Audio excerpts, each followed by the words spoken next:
Amables televidentes, buenos días. Bienvenidos a la noticia Primera Emisión. Qué gusto, Jorge. Buenos días. ¿Qué tal, Luisa? Un placer compartir contigo y también con ustedes, amables televidentes. Muy buenos días y bienvenidos a la noticia Primera Emisión. Empezamos. 2 agentes del FBI se reunieron a puerta cerrada con la fiscal general de la Nación, Diana Salazar, para determinar los campos de acción en la investigación sobre el asesinato de Fernando Villavicencio. Tenemos todos los detalles. Presten mucha atención. Los 2 agentes del FBI que llegaron al Ecuador para investigar el asesinato del ex candidato presidencial Fernando Villavicencio fueron recibidos en la Fiscalía General del Estado. Allí mantuvieron una reunión privada con la titular Diana Salazar. El objetivo, marcar los campos de acción en el que el organismo internacional participará.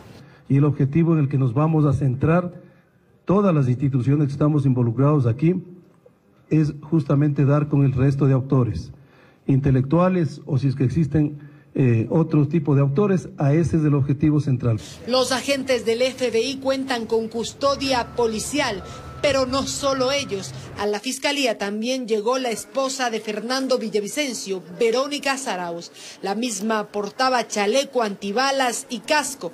No dio declaraciones a la prensa. Por otro lado, el comandante de la policía, Fausto Salinas, detalló la colaboración que se ha recibido hasta el momento de Colombia. Hemos tenido 2 puntos de contacto. El primero es cuando se suscitaron los hechos. Personalmente llamé al director de la Policía de Colombia para que nos apoye en la frontera, para tener algún dispositivo por si alguien quisiera cruzar la frontera, que nos alerten, y eso fue un apoyo importante.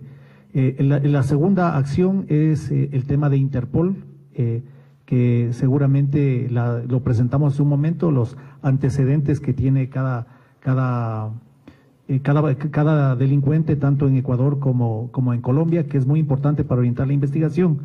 Y también ofrecieron el apoyo si necesitábamos alguna acción adicional, que está enmarcada entre los protocolos y en el marco de la cooperación internacional, que lo aplicaremos de ser necesario.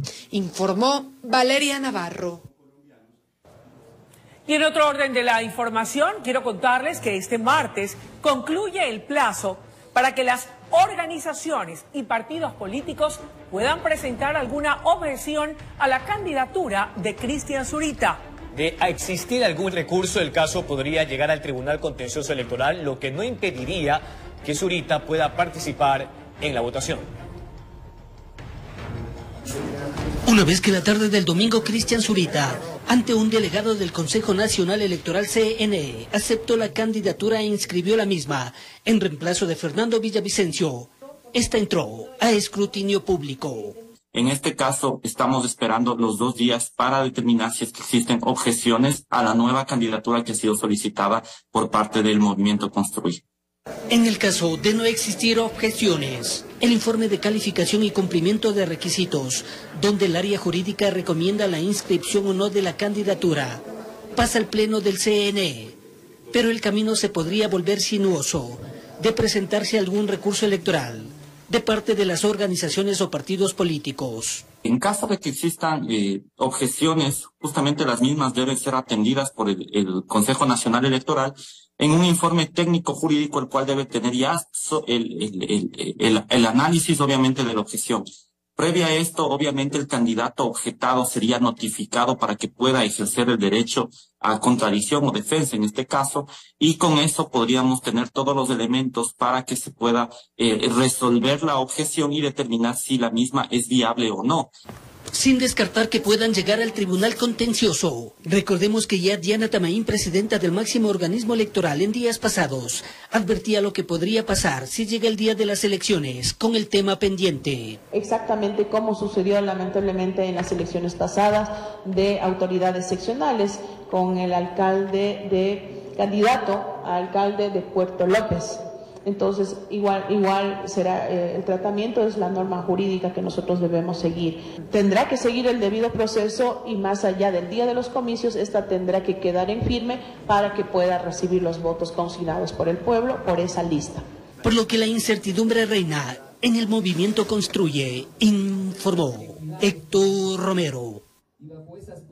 Son las 7 de la mañana con 7 minutos, Jorge y amables televidentes. En breves instantes tendremos en nuestra entrevista del día al candidato presidencial por la Alianza Actuemos, Otto Sonnenholzner. Así es, Luisa. Llegar a un camino de políticas de inclusión social es la propuesta de Otto Sonnenholzner, candidato presidencial de la alianza entre Suma y Avanza. Conozcamos más de su plan a continuación. Propuestas de los candidatos a la presidencia. Propuestas de Otto Sonnenholzner. Seguridad. La primera, en la de paz en las calles, necesitamos retomar el control de las cárceles. No habrá paz en las calles sin control en las cárceles. Estamos planteando herramientas tecnológicas modernas para lograr ese propósito y también la creación de regímenes de máxima seguridad para que los delincuentes más peligrosos tengan las restricciones de acuerdo al riesgo que representan para la sociedad. Economía. Plata en los hogares corresponde a la reactivación económica, tiene que ver con reactivar la inversión pública y generar empleos, hacer crecer la economía más rápido con esa inversión y generar empleos para los ciudadanos que hoy están buscando oportunidades en otra parte. En lo social. Devolverle la inversión social a los sectores más vulnerables, a quienes hoy la están pasando mal, a quienes se sienten abandonados, que reciban esa ayuda, ese apoyo, ese respaldo del Estado que es tan urgente para ellos. Propuestas de los candidatos a la presidencia. Mañana con 9 minutos, el ex vicepresidente del Ecuador, Otto Sonnenholzner, ahora aspira a llegar a la presidencia. Afirma que es el momento indicado y que siempre tuvo un plan con visión de país. Veamos. Otto Sonnenholzner de la Alianza Actuemos ahora va por la primera magistratura de Ecuador, ya con las enseñanzas que le dejó haber sido vicepresidente en el periodo de Lenín Moreno, entre ellas, combatir la pandemia de COVID-19. Y usted podrá ir a las universidades que usted quiera, pero el aprendizaje de administrar una crisis, la importancia de dar un paso al frente cuando las cosas se ponen mal, todo eso son lecciones que evidentemente valen mucho, ¿no? Y que trato de convertirlas todos los días en mejores aprendizajes. Luego de 18 meses en funciones, volvió a sus actividades en agricultura, comercio y construcción. Además, culminó una maestría en Administración Pública en la Universidad Harvard. Sonnenholzner puntualiza que se mantuvo cercano a la comunidad. Por ejemplo, en el 2019 hubo un acercamiento en este centro comunitario de Monte Sinaí, noroeste de Guayaquil. Y aquí empezamos a apoyar esa iniciativa ya cuando yo volví, digamos, a la sociedad civil. Y hoy este lugar transformado atiende a más de 200 niños, está formando a madres del sector en las distintas profesiones, una de ellas la panificación, estamos apoyando los emprendimientos. Pero a la par también venía trabajando en un proyecto político de país, que ahora lo lanza a la presidencia, en otro contexto tan complejo como fue una pandemia. Hablamos de la inseguridad. Bueno, evidentemente estas decisiones tan importantes que además afectan la vida familiar las converso con mi esposa. Sí, hay una gravísima crisis de inseguridad y justamente porque las cosas están mal es que nos sentimos en la obligación de dar un paso al frente y salir a aportar con nuestra capacidad, con nuestra experiencia y sobre todo con nuestro compromiso a resolver los problemas del país. Además, se refiere a su padre, Ramón Sonnenholzner, escritor, filósofo y locutor ecuatoriano. De ahí su nexo con la radiodifusión. Muy querido, mi papá siempre ha sido un mentor, pero nosotros separamos la familia de la política, ¿no? Mi familia ni pisó el Palacio de Carondelet mientras yo fui vicepresidente y lo mismo volverá a ocurrir. Yo no creo en esta política que confunde el servicio público con monarquía y que creen que pues si el uno es candidato, el otro es asambleísta, el otro es contratista. No, con mi familia eso no va y más bien eso es lo que yo creo que hay que cambiar en la política. Les agradezco el apoyo, sobre todo en lo emocional, en lo familiar, pero nada tiene que ver mi familia con este proceso político. Informó Adriana Peralta.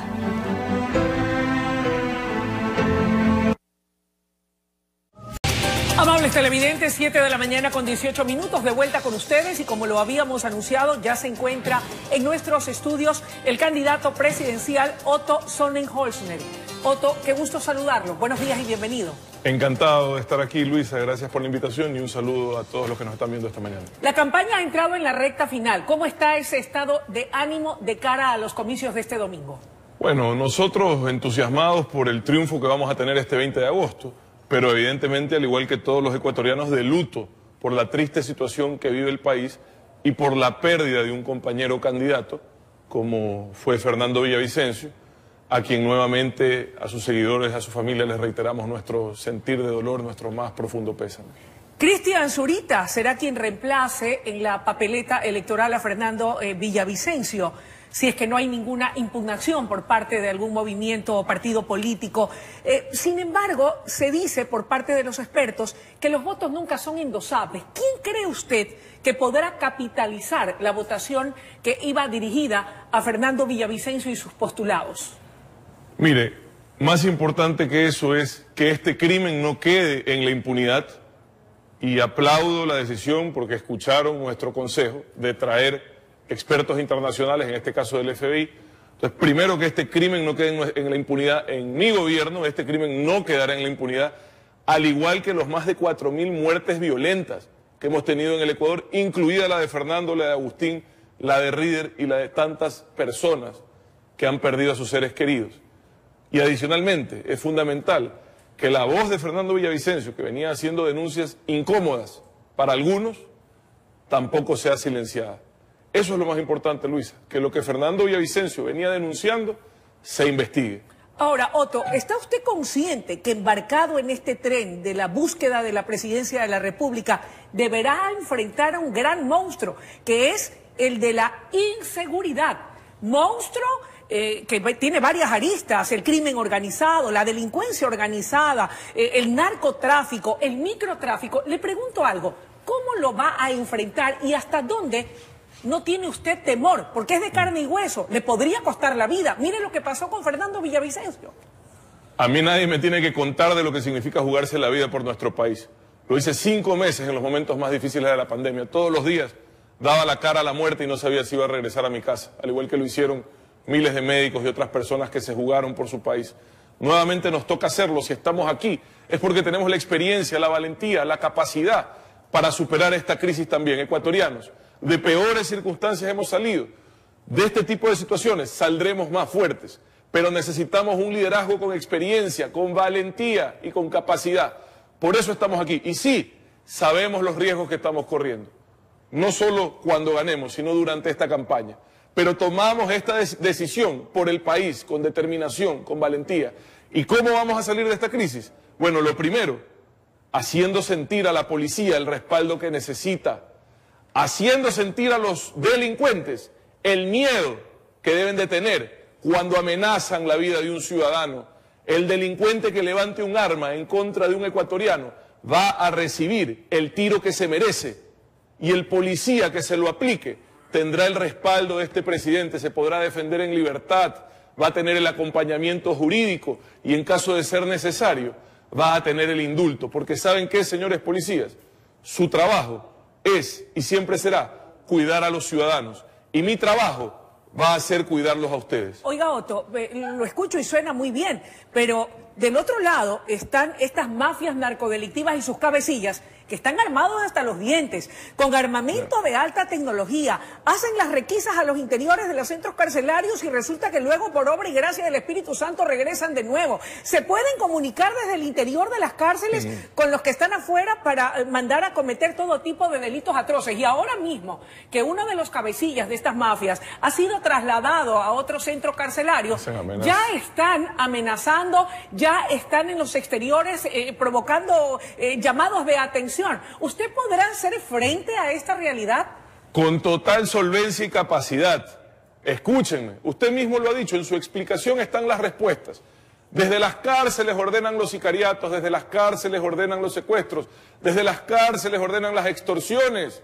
Si no podemos controlar las cárceles, jamás controlaremos las calles. ¿Cómo las va a controlar? Con la creación de un régimen de máxima seguridad de verdad. ¿Cómo va usted a creer que no tengamos en el Ecuador un régimen de máxima seguridad en donde los delincuentes más peligrosos, los asesinos, los violadores, cumplan una condena con las restricciones que se merecen según el riesgo que representan? Señores, en una cárcel en donde vean la luz del día de vez en cuando, incomunicados de verdad, restringidos, para que cumplan la condena que corresponde, no como están ahora. Las cárceles con nosotros dejarán de ser el centro de operaciones, peor aún, el parque de diversiones. Será un espacio donde se cumple una condena.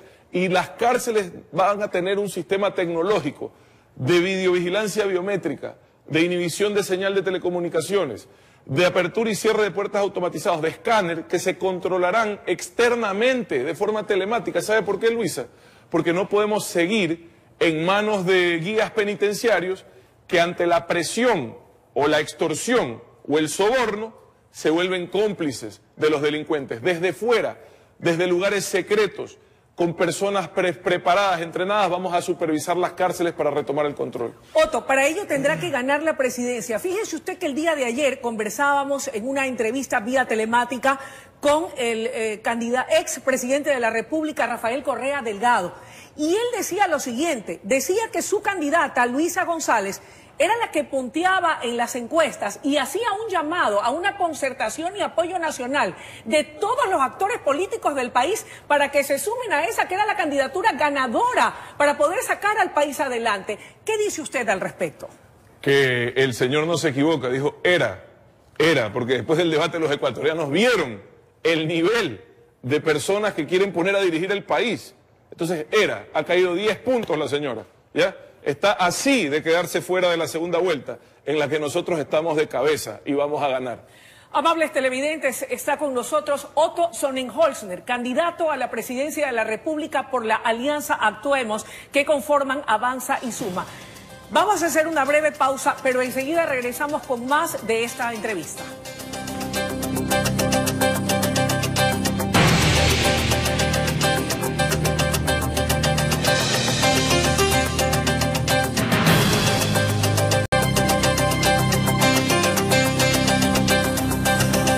Mañana y 32 minutos de vuelta con ustedes y con el candidato presidencial Otto Sonnenholzner. Otto, usted decía en la primera parte de la entrevista que la candidata de la Revolución Ciudadana está un tris de quedarse fuera de ir al balotaje. ¿Con quién se ve en una segunda vuelta si eso llegase a ocurrir? Bueno, según las encuestas, garantizado estaba ella conmigo en la segunda vuelta, pero eso está cambiando, los números se están moviendo.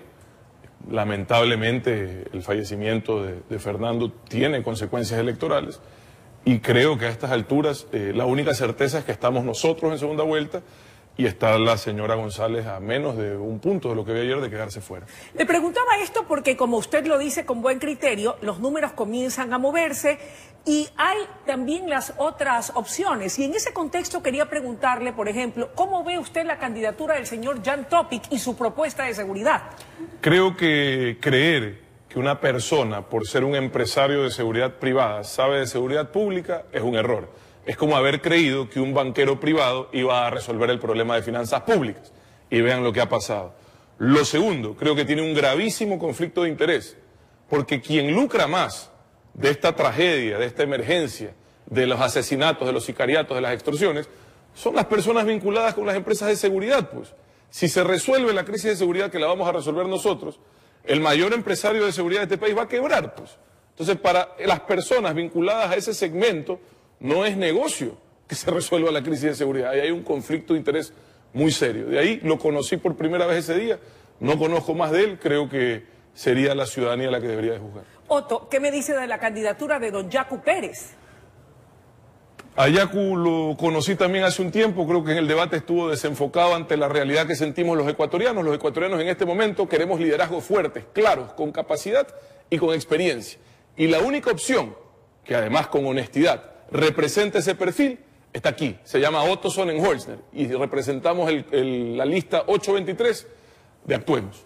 ¿Cuánto pesó el debate presidencial y sobre todo ahora el postdebate en lo que será la elección de este domingo? Yo creo que en el debate quedaron claras dos cosas. Primero, que nosotros estamos en segunda vuelta, porque si no, no nos hubiesen atacado como nos atacaron todos los candidatos, Luisa. O sea, a mí me cayeron de a tres y desgraciadamente el formato no permitió responder como correspondía. En mi opinión, en un debate, cuando uno es aludido, uno tiene que tener derecho a responder. Entonces, como le digo, quedó claro quién está en segunda vuelta, porque si no, no me hubiesen atacado todos los candidatos como lo hicieron. Pero además quedó claro quién sabe cómo se resuelve esto, pues. ¿Quién tiene la capacidad y la experiencia? ¿Quién no va a ir a aprender? Y está aquí, se llama Otto Sonnenholzner. ¿Qué va a hacer para poder conquistar o cautivar el voto de los indecisos? Entiendo que aún las últimas encuestas, ya que en estos días no se pueden presentar estas mediciones, evidenciaban un alto porcentaje de indecisos. Sí. ¿Cómo cree que se van a decantar? ¿Qué está haciendo usted y cuál va a ser la tónica en el manejo del mensaje a lo largo de estos pocos días que quedan ya para el domingo para lograr esos votos? Bueno, nuestra campaña hasta ahora ha funcionado y ha funcionado muy bien. Ya desde el principio hemos liderado, hemos sido claros, hemos hecho una campaña limpia, transparente, hemos mostrado nuestra capacidad, hemos mostrado nuestra preparación y los ecuatorianos lo que necesitamos son certezas. Saber que va a ir una persona a hacer las cosas bien, saber que vamos a hacer las cosas con honestidad, que hay equipo, que hay camino, que hay proyecto. Para eso estamos aquí. Usted ha hablado del tema de la seguridad como una de sus y más importantes prioridades, y es así, nos preocupa el tema de la seguridad a los ecuatorianos. Solo serán más o menos 18 meses de gobierno. ¿Cuáles serán las otras prioridades? Porque es muy poco tiempo para poder abarcar todas las justas demandas del pueblo ecuatoriano. Aquí hay dos temas, seguridad y economía. Devolver la paz a las calles y poner plata en los bolsillos de los ecuatorianos. ¿Cómo? En este corto tiempo, reactivando una inversión pública que está completamente apagada por incompetencia e incapacidad, de 1.500 a 2.000 millones de dólares, para recuperar las carreteras que están destruidas, para reconstruir hospitales, escuelas, para culminar obras abandonadas, para iniciar proyectos que están listos, que solo falta voluntad, ganas de hacer las cosas. Y el momento en que inyectemos esos recursos, van a ver cómo empiezan a tener empleo todos ustedes, van a ver cómo empieza a crecer la economía. Y lo vamos a hacer porque sabemos cómo hacerlo, porque no hay tiempo que perder, porque es urgente actuar. El papel de la próxima asamblea va a ser vital para el futuro gobernante. Los analistas hablan de que será una asamblea totalmente atomizada, polarizada, fragmentada.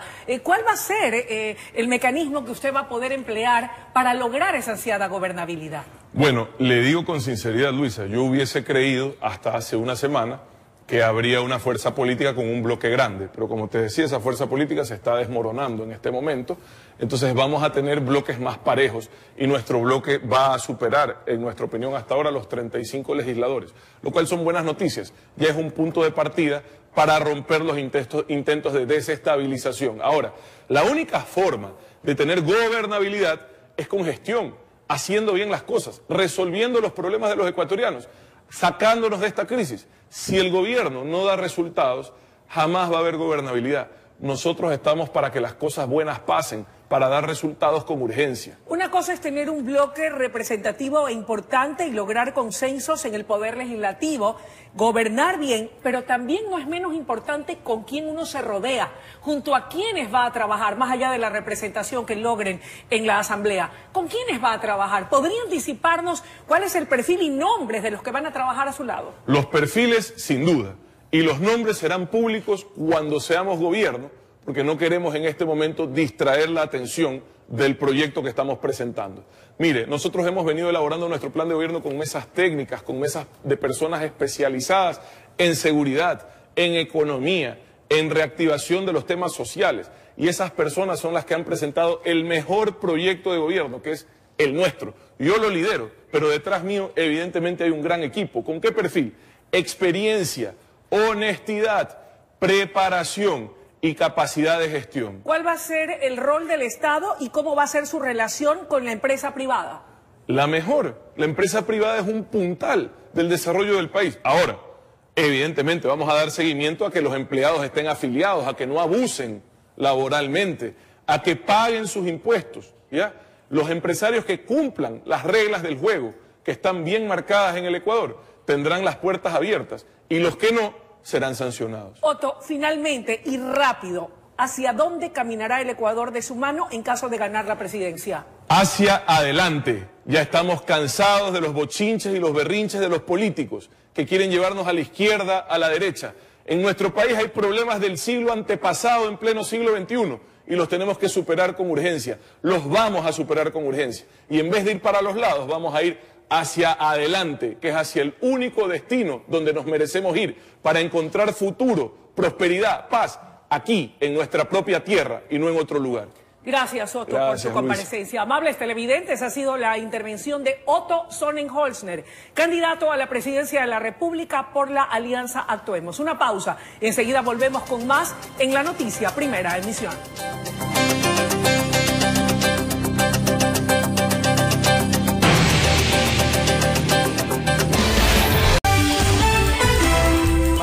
más información, varios partidos políticos serán sancionados por colocar publicidad electoral en postes y otros sitios del espacio público de Quito que no están autorizados. En una visita por la capital verificamos que incluso existen pancartas de candidatos de las elecciones pasadas. A pocos días de las elecciones presidenciales, ha proliferado la colocación de propaganda en paredes, puentes y postes de alumbrado público de las principales vías de Quito. Una de ellas, la avenida Maldonado. No hay lugar para una pancarta más. No llenen de tanto papel a la ciudad, sino más bien se enfoquen en dar una buena alternativa por medio de comunicación. Afiches sobre afiches de los aspirantes a la presidencia de la República y de asambleístas son parte de la cotidianidad de los quiteños. Los ciudadanos se muestran molestos ante la poca acción de los partidos políticos por la contaminación visual. Es que sí nos asfixian con tanta papeleta, por ejemplo esto. Ya no tienen respeto por ganar y tantas cosas, lo mismo de siempre. Según el municipio capitalino, la publicidad electoral que aparece actualmente en postes y otros espacios públicos no cuenta con la respectiva autorización.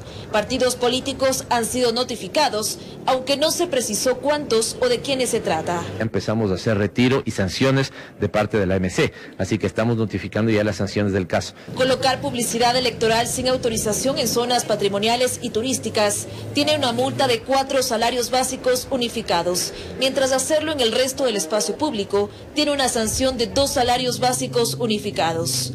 Un exhorto a la autoridad electoral para que haya una modificación de la normativa que prohíba la colocación en espacios, menos aún si son espacios, ¿no es cierto?, sensibles para la ciudad. Incluso en nuestro recorrido nos percatamos que aún permanecen elementos publicitarios que no han sido retirados de las elecciones pasadas. Pancartas de figuras políticas que ganaron las seccionales y sus rostros son visibles. Falta de control es lo que denuncian los ciudadanos. 7 de la mañana con 47 minutos. Los presidenciables intensifican sus recorridos de campaña a pocos días de las elecciones del 2023. A continuación veamos un resumen de sus actividades. Los aspirantes al gobierno continúan realizando sus recorridos con el objetivo de compartir sus propuestas a los ecuatorianos. Es por ello que el candidato a la presidencia Daniel Noboa de la Alianza ADN cumplió agenda en Riobamba y realizó una caravana donde varios simpatizantes se unieron y demostraron su apoyo por el candidato. Adicional, les manifestó sus propuestas en el ámbito de seguridad y empleo. Por otra parte, el presidenciable Otto Sonnenholzner, en su llegada al aeropuerto de la ciudad de Guayaquil, mantuvo un encuentro con los medios de comunicación y cientos de personas que apoyaban su candidatura, donde manifestó varios puntos importantes de su plan de gobierno.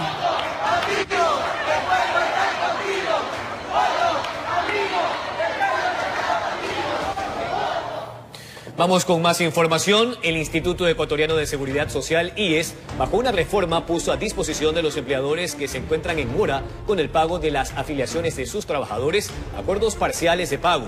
Estos contemplan beneficios como, por ejemplo, una cuota inicial cero y un mayor número de meses para ponerse al día. Veamos.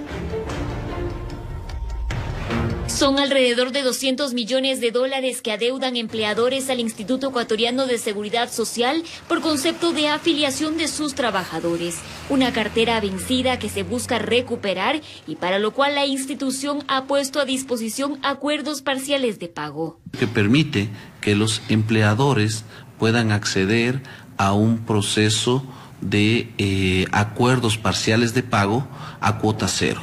¿Pero qué significa cuota cero?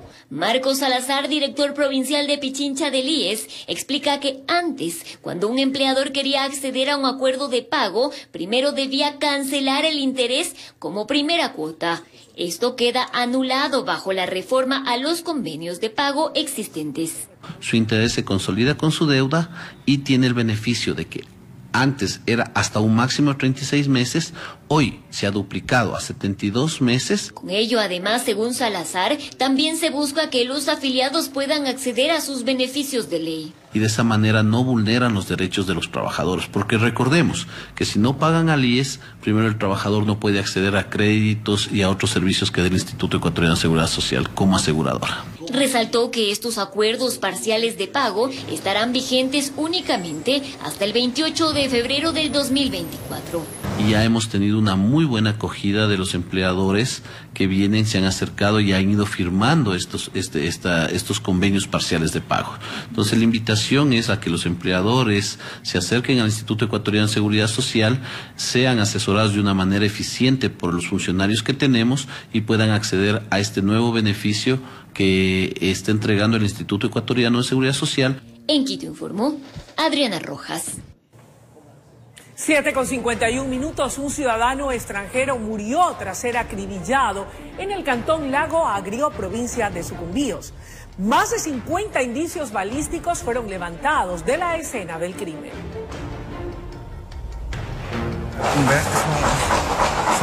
Aterrados quedaron los habitantes del barrio San Francisco en el cantón Lago Agrio al escuchar una ráfaga de balas con las que fue asesinado en el interior de un domicilio una persona de sexo masculino. En el lugar se encuentran aproximadamente unos 50 indicios balísticos, tanto de 9 milímetros como 2.56, 5.56, 2.26. Ese tipo de munición es de calibre de arma larga. Policía Nacional investiga las motivaciones de este hecho violento, que se trataría de una muerte direccionada, ya que junto a la víctima se encontraba otra persona que resultó ilesa.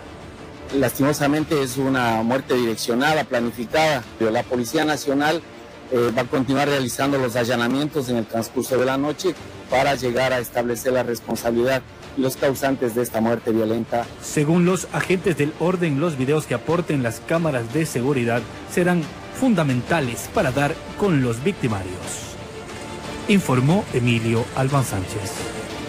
2 muertes violentas se cometieron de manera simultánea en zonas rurales del cantón Milagro, acá en la provincia del Guayas. Una de las víctimas era un extranjero que fue hallado decapitado en una comunidad que limita con el cantón Naranjito. Veamos.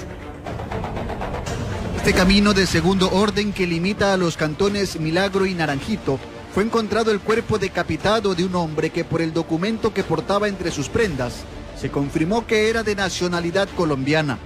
Pasadas las 6:30 de la mañana de este lunes, quienes salían a sus jornadas laborales en el recinto Córdoba, divisaron el cuerpo de quien sería Gerson David Ruán Arboleda, de 27 años, y junto a él, un pedazo de cartón con las supuestas causas de su asesinato.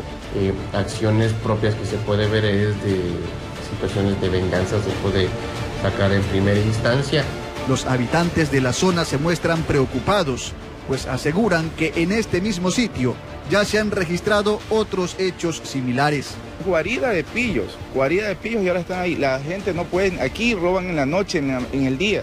La cabeza del joven colombiano no aparece y las autoridades iniciaron con su búsqueda.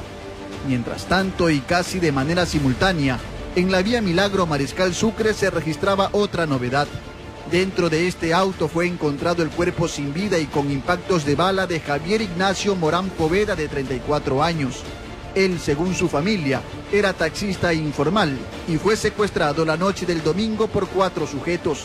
Ahorita determinar algún tipo de hipótesis de manera preliminar no la tenemos. Personal de la DINASED se encuentra realizando las indagaciones para poder esclarecer las motivaciones de ambos asesinatos, informó Miguel Laje.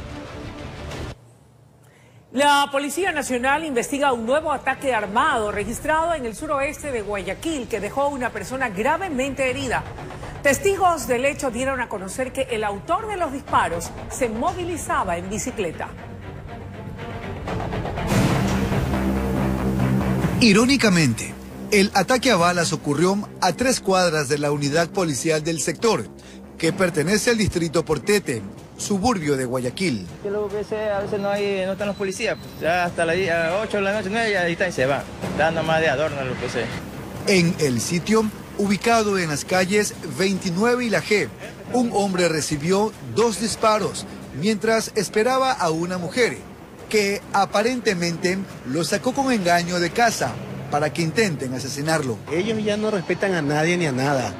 Lastimosamente eso es lo que estamos viviendo y el país está sumido en eso. Aquí es sólido esto por aquí de noche, yo por eso me voy temprano porque ya 8, 8:30, 9, ya no hay nada por aquí. Quienes presenciaron el hecho aseguran que el gatillero se movilizaba en una bicicleta, vehículo en el que huyó del sitio tras realizar las detonaciones. Sobre la víctima se informó que tiene 20 años de edad, que permanece bajo pronóstico reservado y que vive en otro sector. Ya no se puede hacer lo mismo de antes, que usted salía con sus vecinos a tomarse unos tragos, a sentarse, a jugar cartas. Ya no, porque llegan como locos a disparar. Habitantes del sector están preocupados. Aseguran que en el sitio ya han ocurrido al menos 4 muertes violentas en los últimos meses.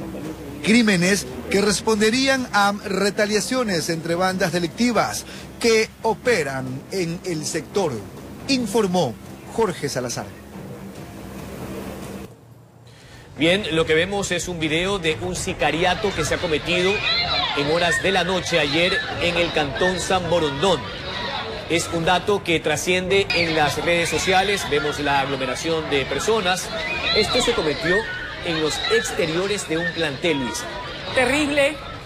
Lamentablemente la violencia ha ganado terreno, ha tomado cuerpo y hoy este tipo de actos delictivos se registran efectivamente en sitios muy concurridos, como en este caso en los exteriores de un plantel educativo.